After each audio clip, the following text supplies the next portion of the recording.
Cause I don't give a fuck what you say.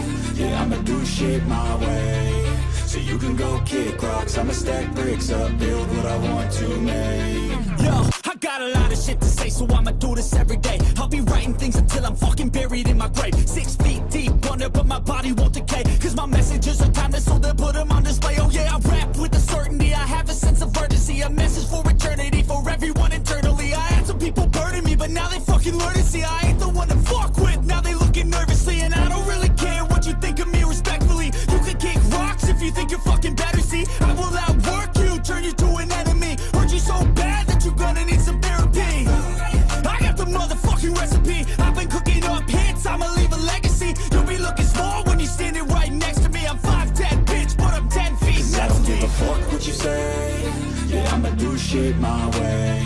So you can go kick rocks, I'ma stack bricks up, build what I want to make. Cause I don't give a fuck what you say. Yeah, I'ma do shit my way. So you can go kick rocks, I'ma stack bricks up, build what I want to make. Yeah, I'ma do it my way.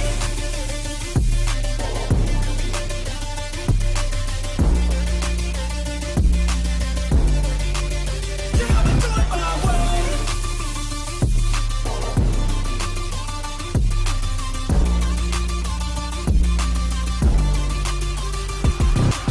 I can't contain it, I'm coming out with a statement. You really changed, man, all your music and arrangement. You don't know shit, shut your mouth, you can save it. I'm the same dude that got his come up from the basement. 100 songs, 100 weeks, didn't change it. Experiments, development, intelligence, and patience. I'll do it all again, cause I never feel complacent. Let's keep the good vibes, positivity's contagious. I'm never looking back, cause I made a life that's passionate. A college graduate suppressing all his talents, yeah. He found a way to go and change, become an advocate. For taking control of your life, go out and battle. And you think you have a dream, then act on it. Get after it, get out your head and fucking capture it. You got one life to master it. Don't give up on your future, we all start losers. We're all late bloomers, gotta Cause I struggle don't through give the a fuck sewer. what you say. Yeah, I'ma do shit my way. So you can go kick rocks, I'ma stack bricks up, build what I want to make. Cause I don't give a fuck what you say. Yeah, I'ma do shit my way. So you can go kick rocks, I'ma stack bricks up, build what I want to make. Yeah, I'ma do it my way.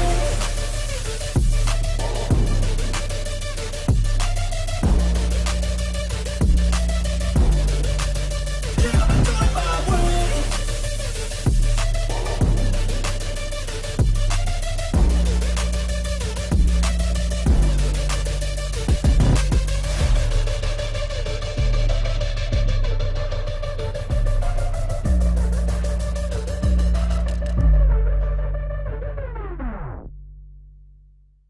Here is how an early run of Fear and Hunger may go for you.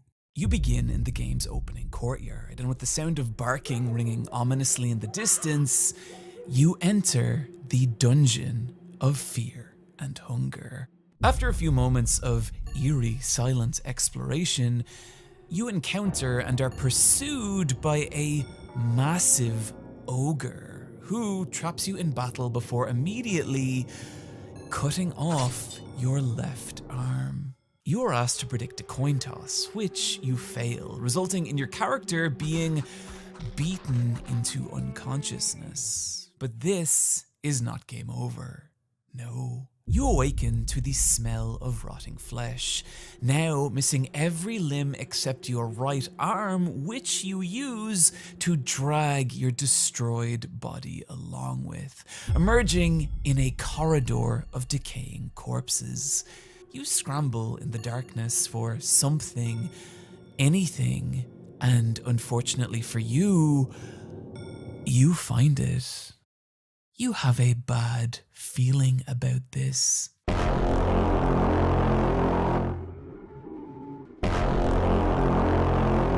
You encounter a grotesque floating head. He laughs at you, he mocks you, he begins chanting, and suddenly, he is no longer what concerns you, because out of the darkness behind him, something is approaching. Some gigantic being is drawing closer and closer every turn. You attack, it does nothing. You beg, it does nothing. Finally, the creature looms over you. You are crushed with great pressure. The first time this happened to me, I thought, wow, f this broken game. I hate this. I would rather play literally anything else. I then watched as Fear and Hunger destroyed my entire life. When I am playing newer releases, I think about this game. When I'm trying to select dinner at the supermarket, I think about this game. When my wife tries to tell me that the amount I think about this game is affecting our marriage, I think about this game. I hate this game, and I love it. Fear and Hunger is this bizarre mishmash of different genres blended with some geniusly counterintuitive game design. But that only becomes obvious if you can push through the game's grueling opening hours, something a lot of people have not done. Fear and Hunger, releasing in 2018, where outside a small, rabid fan base localized mainly in Russia and Eastern Europe, the game went largely unnoticed for nearly half a decade, until last October when I and other content creators began to notice it. But with barely 1,000 reviews on Steam, this still feels like a game languishing in obscurity.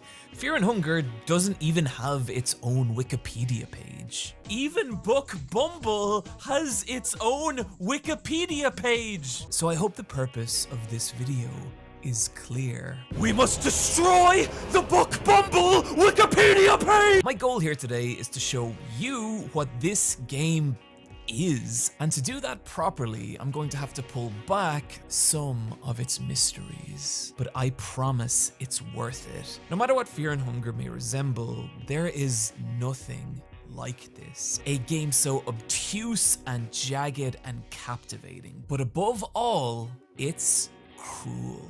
And so to start, I'd like to explain exactly what I mean by that.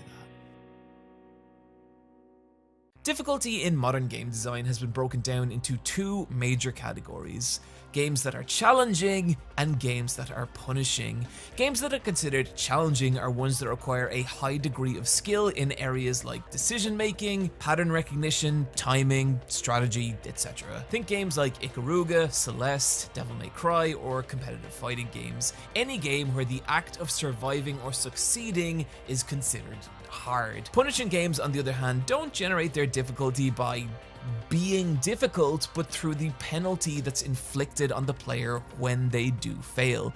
So take a game like Hades. If Hades let you indefinitely retry from where you died, I'd argue most people would beat it in an hour or two and probably not think about it again.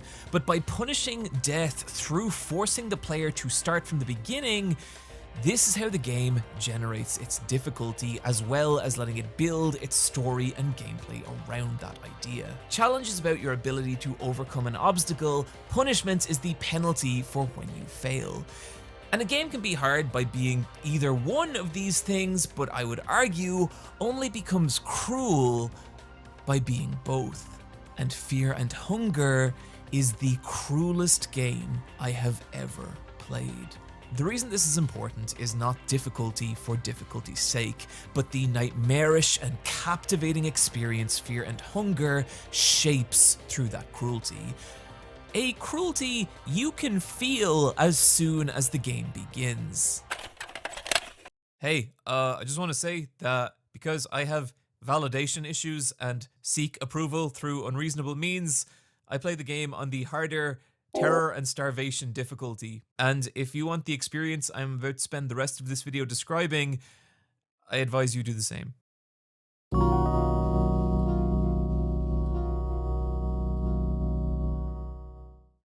You start the game by picking one of 4 characters, your only guidance being that there is a infamous knight named Lagarde who disappeared into the dungeon of Fear and Hunger. Your goal being to locate Lagarde and escape the dungeon.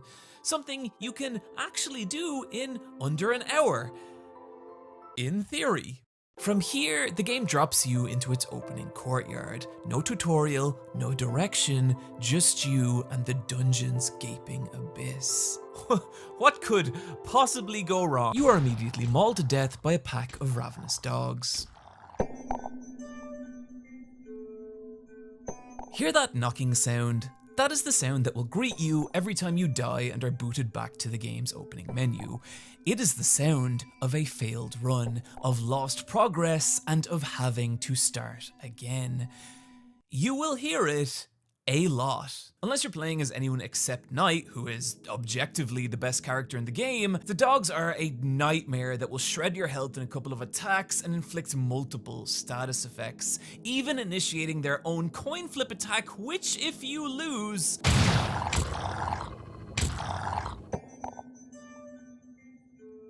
Yep.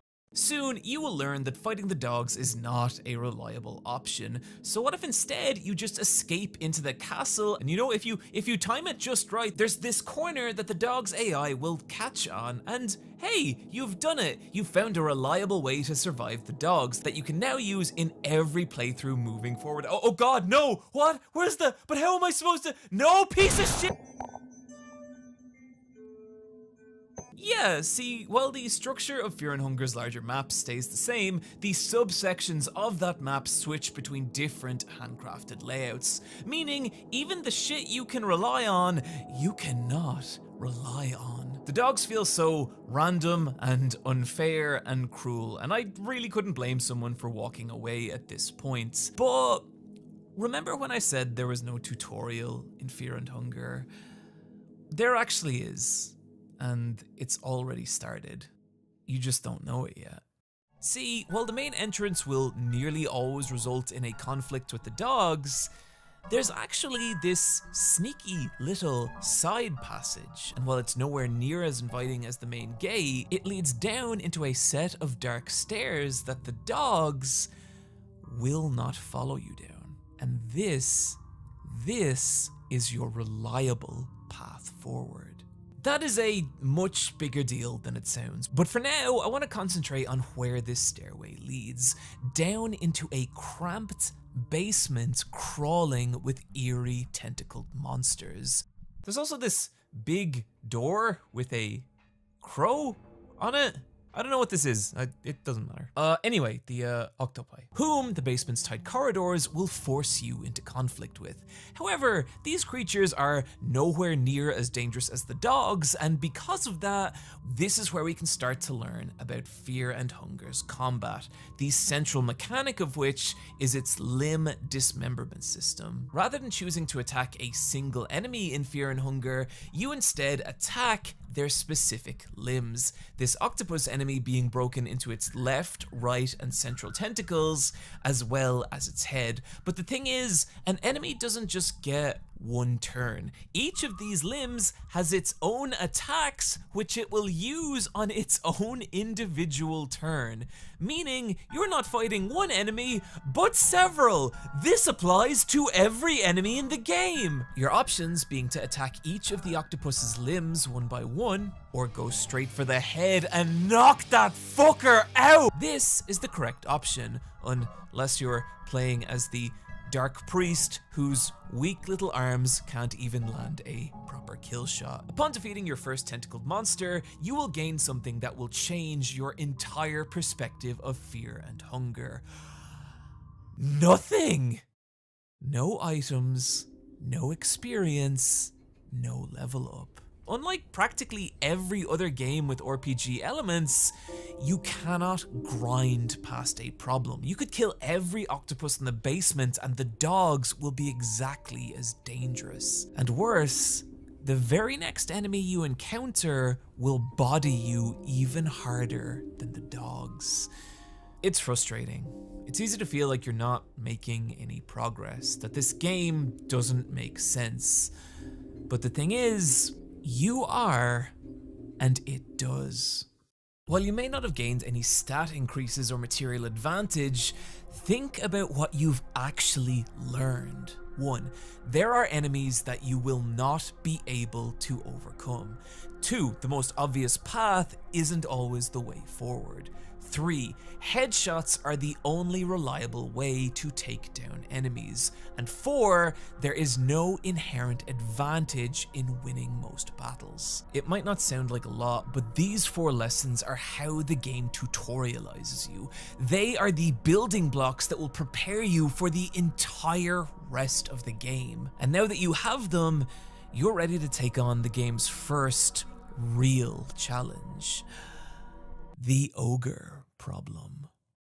The guard, or ogre as I like to call them because calling them guards feels like referring to Godzilla as a scaly little fella, are the most common enemy in Fear and Hunger, and your ability to meaningfully progress in this game is going to depend on whether or not you can overcome them. And that might sound easier than it is. See, like the octopi, one good non-dark priest blow to the head will result in a kill shot, but unlike the octopi, you have a very low chance of actually hitting an ogre's head, a chance you can increase by taking out both its legs and causing it to fall over, but it takes 3 whole turns to do this, during which time the ogre will be free to use his cleaver to cut off your arms, which means no weapons or shields for you for the rest of the game. And if that sounds like a major disadvantage, it is. But don't worry, it's nothing a little child sacrifice can't fix. The ogre's right arm can initiate a coin flip attack, which if you lose, well, we've seen where that leads. This is the ogre problem. How do you prioritize which parts of him to attack without losing the majority of your health or limbs in the process? It's questions like that that the challenge of Fear and Hunger's combat comes from. And if you think that sounds difficult, oh buddy, oh my sweet little friend. So, how do you deal with ogres? Well, I like to do it like this.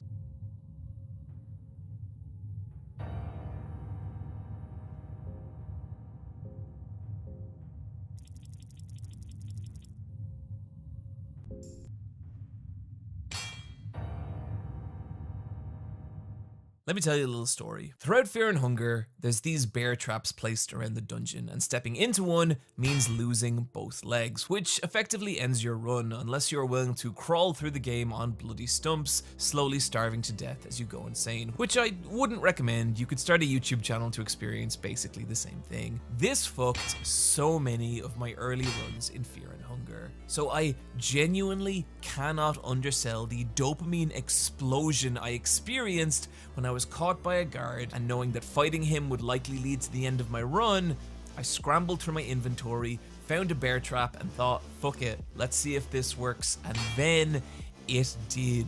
The guard, now starting the battle with 2 damaged legs, meaning his head was vulnerable from the first turn. For this single moment, I felt like the smartest man on the planet. And it was amazing not only because the game's difficulty had forced me to think creatively under pressure, but because it led to a broader realization about Fear and Hunger. This game is not an RPG. It's an immersive sim. If you're unfamiliar, an immersive sim is a game where rather than asking you to engage with its world through one central system, think shooting in Doom, fighting in Street Fighter, or platforming in Mario, immersive sims present you with a variety of systems or options in how to approach a problem. And what I mean when I say Fear and Hunger is an immersive sim is that if you try to play this game like an RPG, you will get your face punched out through your ass. But when you start to look at it like an immersive sim, this is where the entire game breaks open. Take, for example, the ogre problem. The bear trap is just one solution, but say you don't have a bear trap.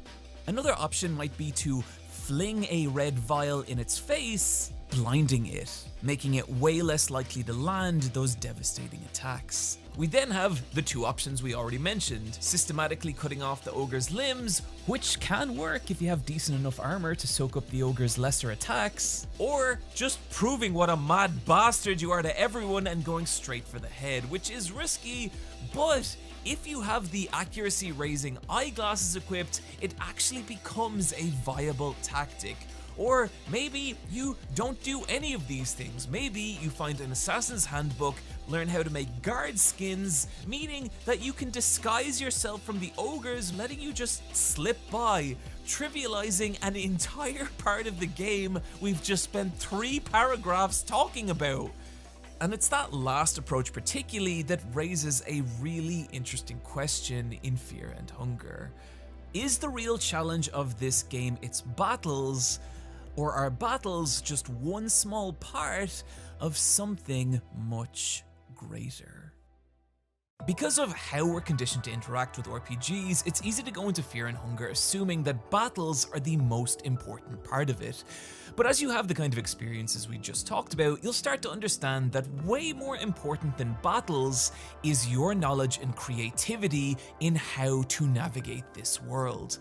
And for me, that revelation started with the bear trap, but it could have just as easily been when I realized that if you have a stick in your inventory when fighting those f***ing dogs, you can actually throw it for them and these lovable little puppers will get distracted, so you can just stab them to death. But the kicker is that you could have also used that stick to craft an ultra valuable torch item, which many areas are completely unnavigable. That is a word, I looked it up, without. So do you really want to spend a stick on this one encounter? Or do you want to save it for later in the game as the encroaching darkness begins driving your party insane? Do you really want to burn that red vial in the eyes of an ogre? Or should you have avoided that fight altogether, saving the vial to burn through a locked door? These are the dilemmas that Fear and Hunger will constantly hit you with, even when saving your game, as to do so, you'll need to correctly guess a coin flip, a failure resulting in, well, some bad things. However, by holding shift, which the game does not tell you, you can actually spend a lucky coin to flip 2 coins instead of 1. But do you want to waste that coin on a game save or hold onto it to use in a treasure chest for better loot, or to up your chances of surviving one of those agonizing instant kill attacks? The more you learn how valuable items actually are, moments like raiding the barrels in the opening courtyard become fucking enthralling as you calibrate and recalibrate your route through the dungeon with each new item. And the more you learn about these systems, the wider and more far-reaching those revelations become. For example, one of the game's major choke points are the mines, filled with dangerous boss monsters and particularly the ghosts which lie at the very end, which normal weaponry will not work on. And for me, learning to navigate the mines and the fact that the ghosts are vulnerable to cursed weapons felt huge. But then, 40 hours later, learning that there was actually a secret passage within a secret passage within a secret passage that just bypasses the mines completely, it is the closest I've ever felt to one of those galaxy brain expansion memes. And moments like this are what led to my realization that the real currency of Fear and Hunger is not stats or items or money, but knowledge, your understanding of what this world is and how to move through it. This renders an earlier statement of this video that of a foolish child. If you're playing as anyone except Knight, who is objectively the best class in the game, Knight is good. The combination of her armor granting her the highest starting defense, as well as her speccable ability Fast Attack, which once activated lets her make 2 actions per turn, means she can both soak up the damaging mistakes beginner players will make, as well as giving those players an extra turn to experiment and learn, which makes her a really solid starting option and objectively the best character in the game in combat. However, think of everything we've just talked about and how every advantage of Knight is linked exclusively to battles. In terms of navigating Fear and Hunger's world and interacting with it as an immersive sim, Knight has no advantages at all. Now, Compare that to Mercenary, a character who, stats-wise, is far weaker than Knight. However, not only can his lock-picking ability allow him to bypass any lock in the game, saving those red vials for flinging in the eyes of people who disagree with you about anime, but he can also be spec'd with the ability Escape Plan, giving him a much higher likelihood of successfully escaping battles, as well as the ability Dash, which lets him move at double speed. In any other RPG, the combination of these two abilities would be a convenience, but in Fear and Hunger, they are game-changing, as you will now be able to outrun most enemies and escape easily even in the off chance they catch you, trivializing both the opening dogs as well as the 30-minute time limit you have if you want to reach Lagarde alive. Meaning, if you know what you're doing, you can hit credits on this game without engaging in a single battle.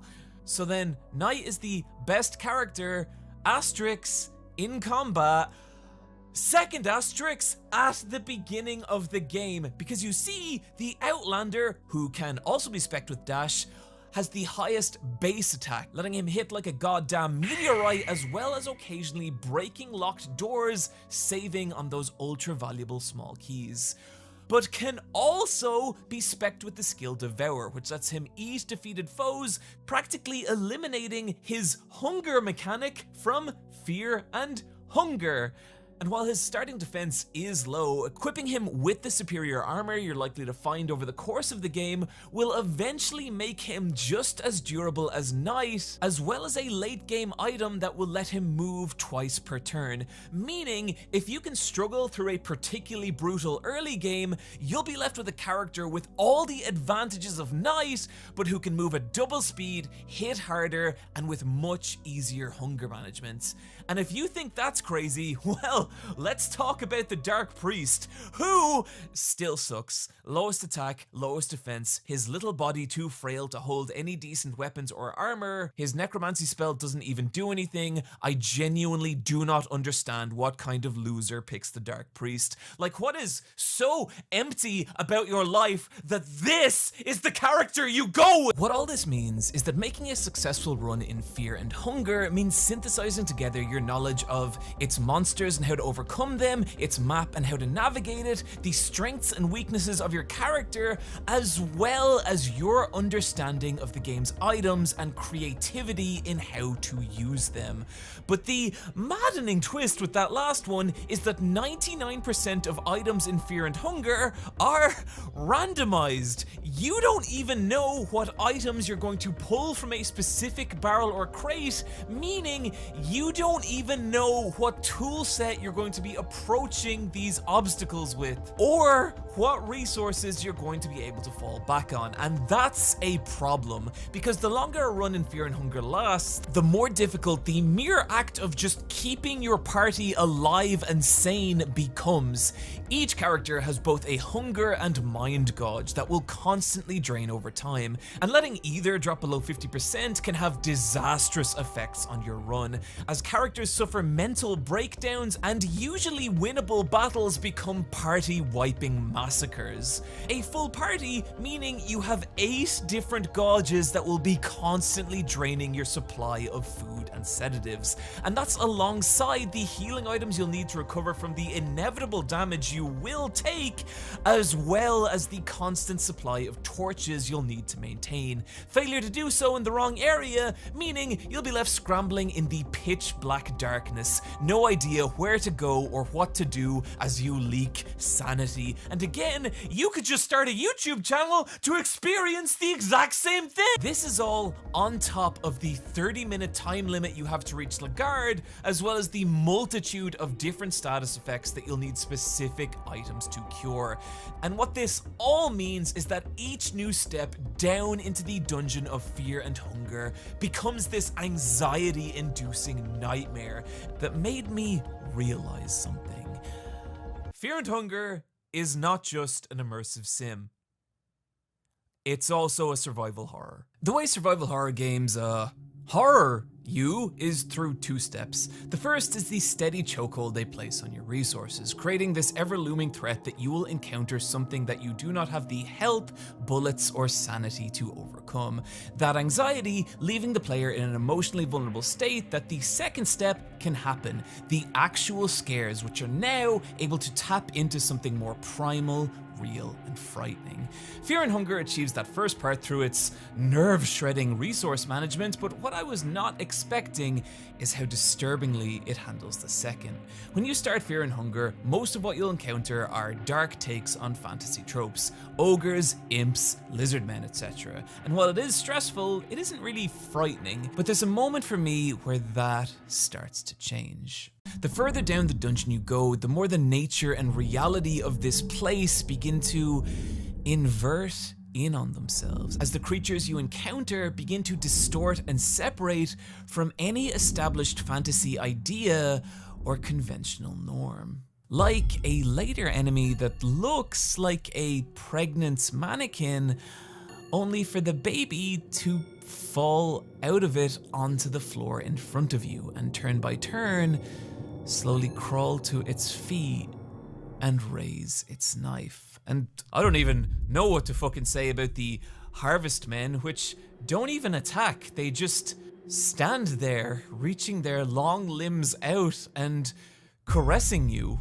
Hey, late video edit here. That's not all they do. Do not fight the harvest men. I repeat, do not fight the harvest men. Also, I'm not even gonna talk about what's in this hut, but it's bad, so enjoy. That survival horror combination, the anxiety-inducing resource scarcity followed by the genuinely horrifying things you encounter, it creates a kind of emotional pressure that pushes on you more and more with each new step you take.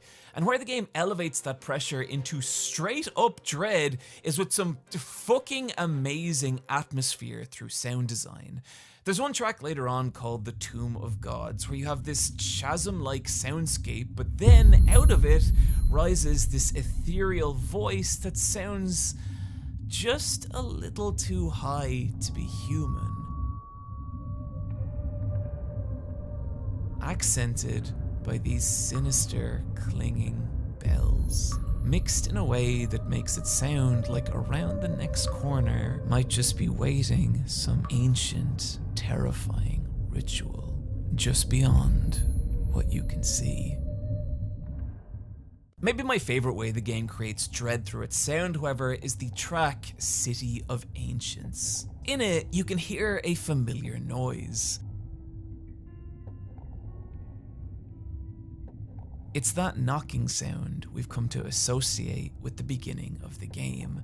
But whereas before it sounded close, as if we're standing next to it,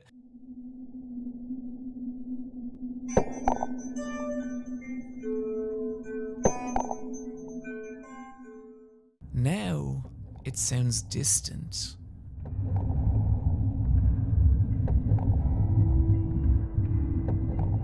Far away and smothered by some gigantic black abyss. And it's such a subtle but incredible way for the game to whisper to you that the place you started is now very far away, and the place you are is unfathomably deeper and darker, and what awaits below is only further horror. This all combines to make Fear and Hunger a goddamn masterclass in anxiety and dread. But there is one part of this game where that dread spirals into flat out terror. It is 2 a.m. I am sitting alone on me and my wife's queen-sized bed, playing Fear and Hunger on my Steam Deck. I'm exploring an area I'd been through half a dozen times, when suddenly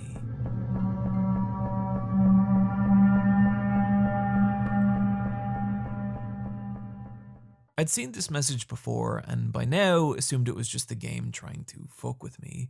I ignore it and go about my business when, hey, wait, I've never seen that enemy before. What is that? Oh, okay. Oh, Jesus. Oh, sweet Jesus. Oh God, what is happening? Oh my God. This run-devouring monstrosity is the Crow Mauler, a creature who takes inspiration very directly from Silent Hill 2's Pyramid Head. In fact, there's a lot of references in Fear and Hunger, which I don't really get anything out of, but depending on how much you enjoyed the Super Mario movie, you might. Pyramid Head was, in concept at least, a stalker enemy, a dangerous, near-indestructible creature that pursues the player through the game. And I love stalker enemies. The concept of something that barely obeys the rules of this world while hunting you through it is so captivating and terrifying. However, that terror can quickly turn to goofy irritation if a stalker isn't sufficiently challenging or punishing. This is not a concern you will have with the Crow Mauler. At any point during a battle, he can launch one of several game-derailing attacks. He can use his maul to smash the bones of your party, leaving them permanently debuffed. He can rip out their eyes, causing them to go blind. Pray this does not happen to your main character.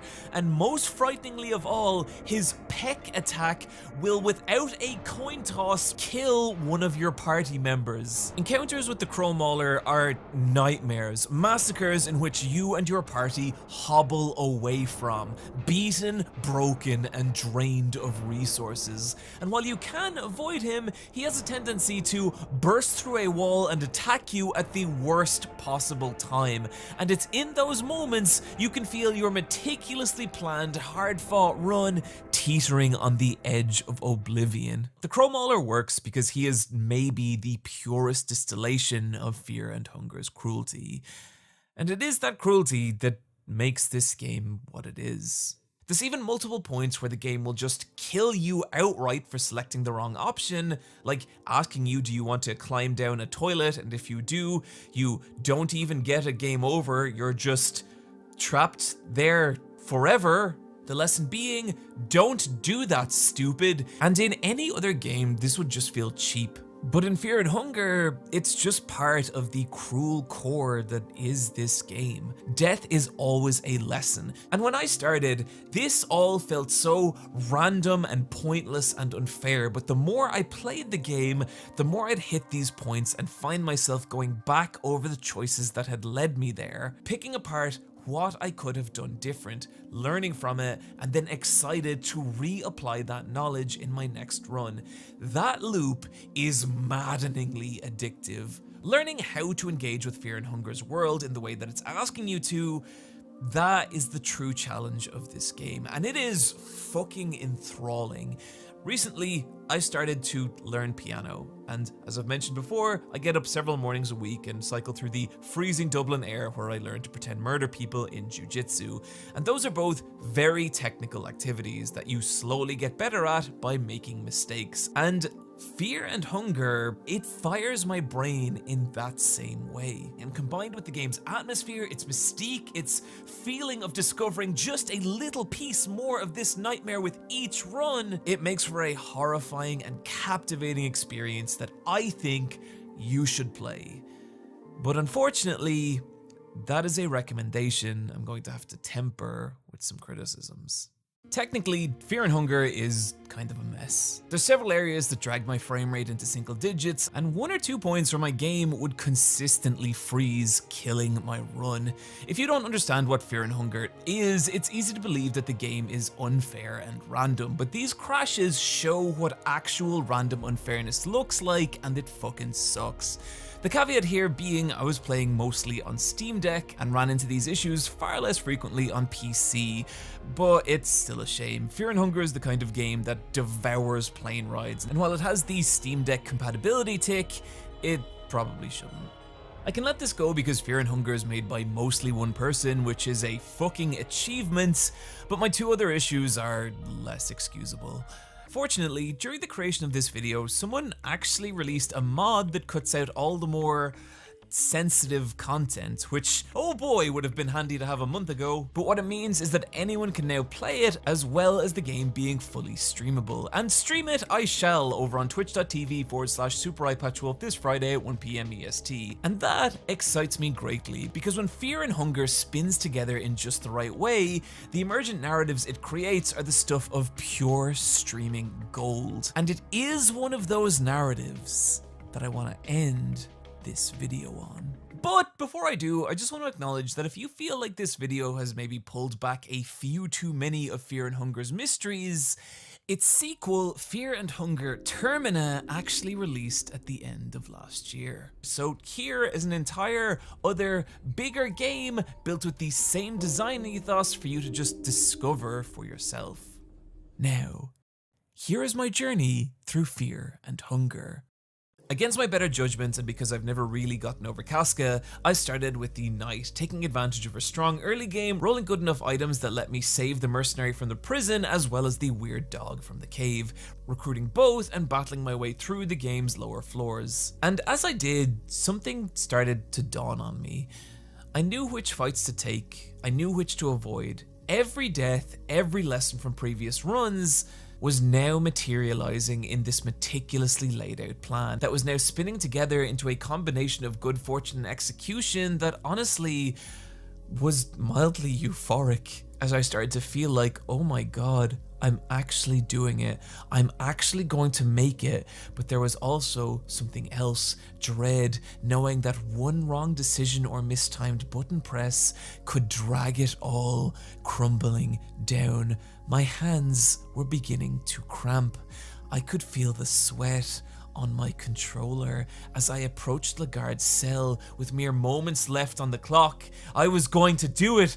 The end was finally, oh god, oh Jesus, no! And still I managed to rescue Lagarde, adrenaline pounding through me as I shot back up through the dungeon's floors, trying to remember what enemies I'd left alive and where, scrambling through its corridors, tense and terrified as the Crow Mauler never felt more than a few steps away, until finally we reached the game's opening courtyard, my party beaten and broken and missing limbs, but alive. We had made it, and I felt genuine happiness for them. Both they and I had escaped the dungeon of Fear and Hunger. I had beaten the game. Only, why did Lagarde go back?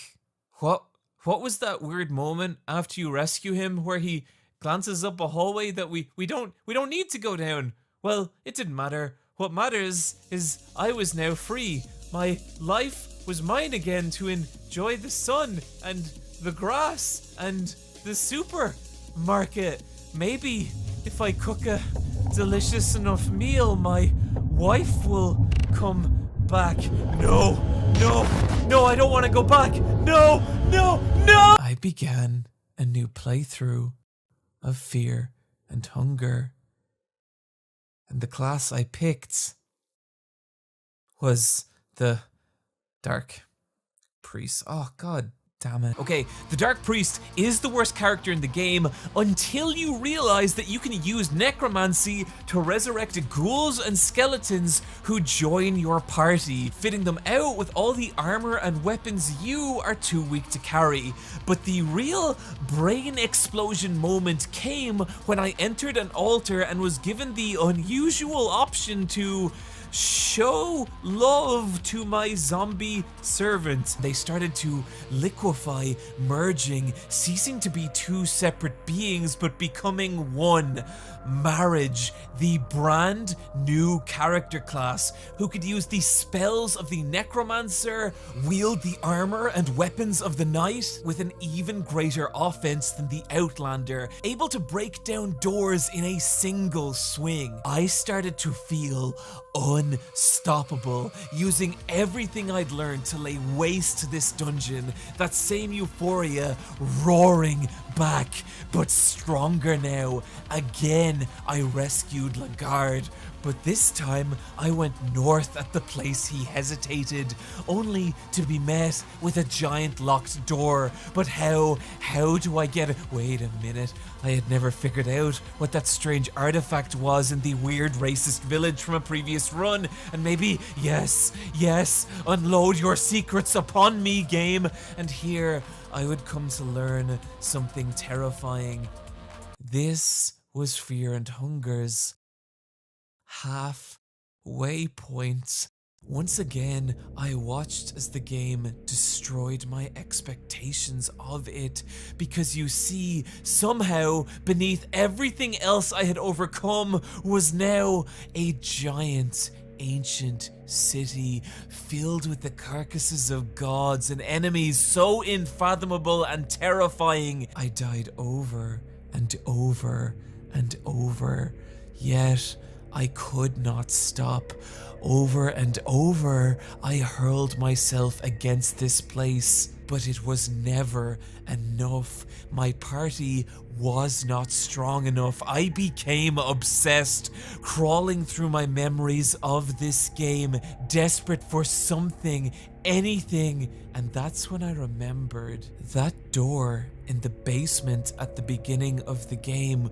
What had it said? What type of key did I need? Oh Jesus! Oh God, no! Not that! Anything but that! Anything but him! After many hours of experimenting, I defeated the Crow Mauler. I claimed my prize of the miasma sword, a blade so powerful that it threatened to drive my party insane, and still, its power was not enough. Still, the game rejected me, and that's when it happened. See, remember that floating head encounter at the beginning of the game? This is Nashra, and I developed quite a fascination for him. Whenever I'd get the Gore Corridor cutscene, I'd return to him, trying to glean what little information I could before being crushed to death. But that's when I discovered that by carrying the Cube of the Depths as well as the Eclipse Talisman obtained by talking to the Eastern Priests, Nashra can join your party. And so with him, combined with the strength of the miasma sword, combined with the strength of marriage, I smashed my way through to the end game. I lay siege to the ancient city, decapitating its gods, emptying it of its secrets, until I stood before the throne of Ascension, facing its final god in one last terrible battle where all my party members were killed, and me, without healing items and only 2 HP remaining, I struck the final blow. I sat upon the throne of Ascension. I had done it! I had beaten fear and the game was not over. I was transported to some ancient, primordial, and terrifying place, haunted by things beyond human experience. I stumbled blindly and in fear. Once again, the game reduced me to a small, terrified coward. This playthrough had lasted nearly 3 hours.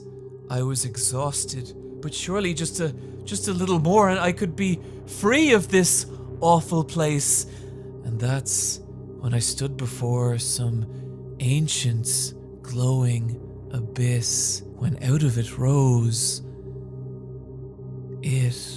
some impossible eldritch being, older than time, older than space, more powerful than both. And I knew this was it.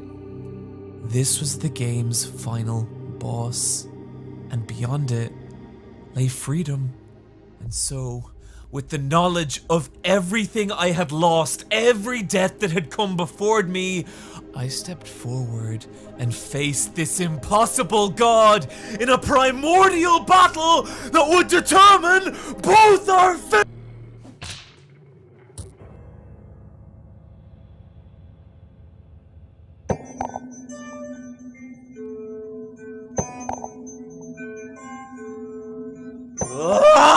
So, why put yourself through this? Why put yourself through the misery and pain and agony of this game? Well, I feel like the easy answer here would be to say it's the satisfaction of overcoming something difficult. But honestly, I think it's more than that. When I first started playing Fear and Hunger, it didn't just feel hard, it felt like chaos. Death felt immediate and random and unfair. But after spending dozens of hours with this game, well, honestly, it still kind of feels that way. The feeling I have isn't mastery, but something else. Survival. The feeling of adapting, of taking this game's bullshit, of every unfair and cruel thing it will do to you, and enduring. Of looking at your situation, your resources, your actual options, and using them to carve a path forward. And if it doesn't work, well, you learn what you can and you do better next time. Because that's kind of how fucking life is, right? One day you're fine and the next you're not. You get hurt. You lose something. Your wife leaves you or someone you love gets cancer. There's no reason to it. This is just what your life is now. And it's easy to fall into despair. It's easy to feel like you have no options. But what you can do is try. Is look at your situation, look at the resources you do have, and adapt and learn from it. Try and make today better than the one that came before. I don't know that there's any other medium that could give me that feeling besides video games, and Fear and Hunger uses that. This simulated experience of suffering, of pain, of losing things and surviving. So yeah, this game is cruel. It is unfair. It will make you want to stop going. Chances are life will do those things as well. But there is always something you can learn. There's always something you can take away from those experiences and grow from it. And I think that's what's beautiful about Fear and Hunger. It's a game about moving forward in that cruelty and surviving regardless.